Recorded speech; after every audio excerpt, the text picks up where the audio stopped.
Okay, so in order to create this system, you're going to need a couple things. We are going to need a Google form, which is what I have right here. We're actually going to create this exact same thing.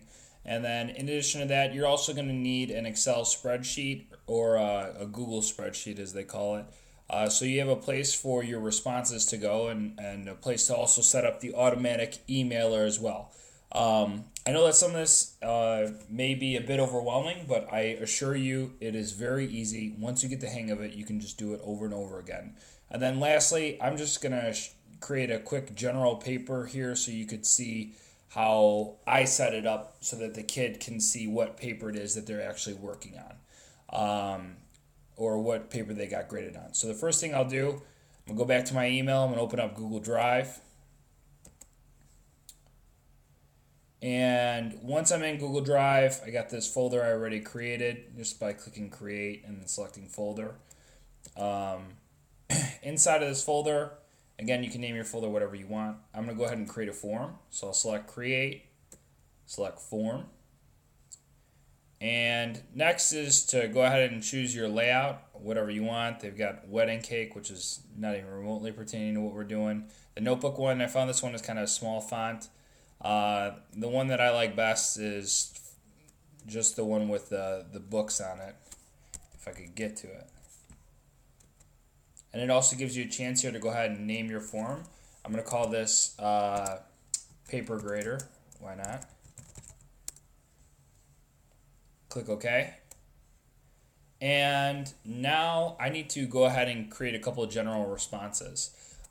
So my first question here that I'll put is, what is the student's name? Okay, and if you click this edit button, okay, it allows you to go ahead and edit it. If you want to duplicate a question, you just have to click here. And then lastly, if you want to get rid of a question, you just click here.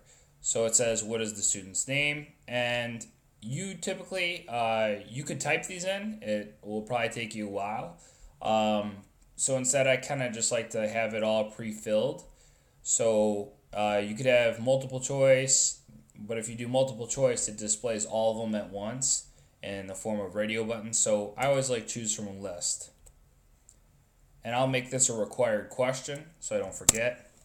And I'm just going to put in my name here first. For those of you that have a lot of students, which is all of us, one thing you can do is you can contact your IT administrator, and they should have a list of all of your students, their email, and their password, so you could just automatically put in all their names in one section and all their emails in another. Once you are done filling this in, you just click done. Then I'm going to add in another item as well. This one is going to be, what is the student's email address? Okay, and again, I'm going to select choose from a list. And for this one, I'm going to go ahead and type in my email address, which is the following. I'll make this a required question. I'm done. And then I'm going to add another item. And this one, since I want to keep it general and I want to continue to go ahead and use this on as many papers as possible, I'm going to put what assignment is it? And I'm going to call this one Randy Posh. And I'll put in here 25 points so the students know. And then I also need to put in a link here as well. So in order to get my link, I'm then going to come back to a sample. I'm going to create a quick document. And again, you don't have to do this. I'm just showing you how I would do it. Call this Randy Posh paper assignment. Click OK. I've already got my text all copied, so I'm just going to paste mine. And here's a mock example of my assignment. And the next thing I'm going to do is I'm going to click on Share in the upper right hand corner. And it says here that I'm the owner, and right now it's currently private. So I'm going to change this. And since this is to my specific district. I'll just put people at Chicago Public Schools. And you want to make sure here that they can only view. You do not want them to edit. If you have kids in there editing your rubric, you got a bad situation. So make sure that this is can view. I'll click save. And then next I'm going to copy this link. I just did it through Control C. Okay, now that I've got this link to this paper, I'm going to come back to my paper grader. And I'm going to paste the link in here. And I'll make this a choose from list. Actually, you have to take this whole thing and move it down here. So I'll put all that stuff. I just took all the text that was in here and just moved it into this so that now I have it as an option, just so you can see later on when I'm editing. And then I'll just put in here like another different paper, CPS standards. Why not? Again, I'm going to make this a required question so I know to choose it. Again, you don't have to. I'm just giving you different options. Okay, and now that I have that, the next thing I'm going to do is I'm going to get into my grading. So if we look at my last one here, there's a couple things that I grade on. I grade on purpose, content, organization, grammar, and length. So this part actually is going to be really easy. So I'll say purpose. And our grading scale goes from 1 to 5. And 5 is, 1, unacceptable.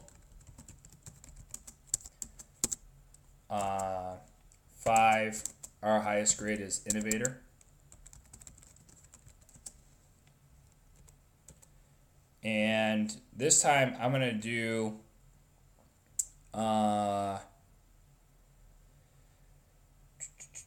scale. And I'm going to make it from 1 to 5. You actually don't have to put anything in here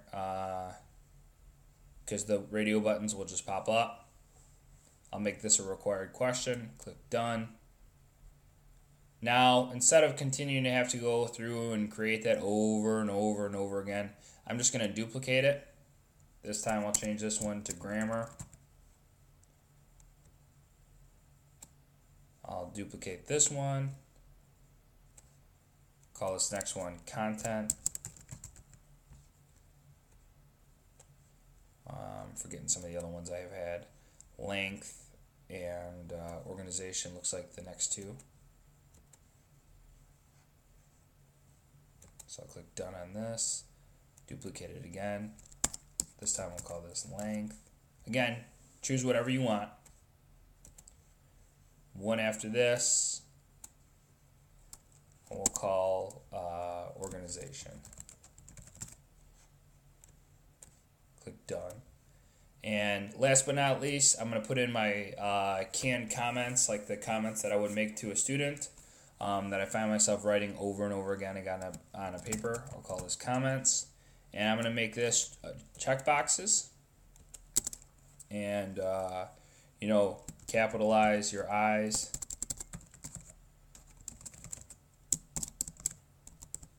Students, for whatever reason, there's an epidemic. They don't like capitalizing their I's. Also, run-on sentences. It's another popular one. Then lastly, improper grammar.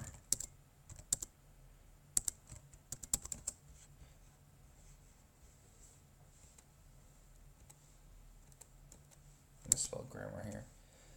Then I'll put in parentheses student. Oh, whoops! It looks like I did have it spelled right.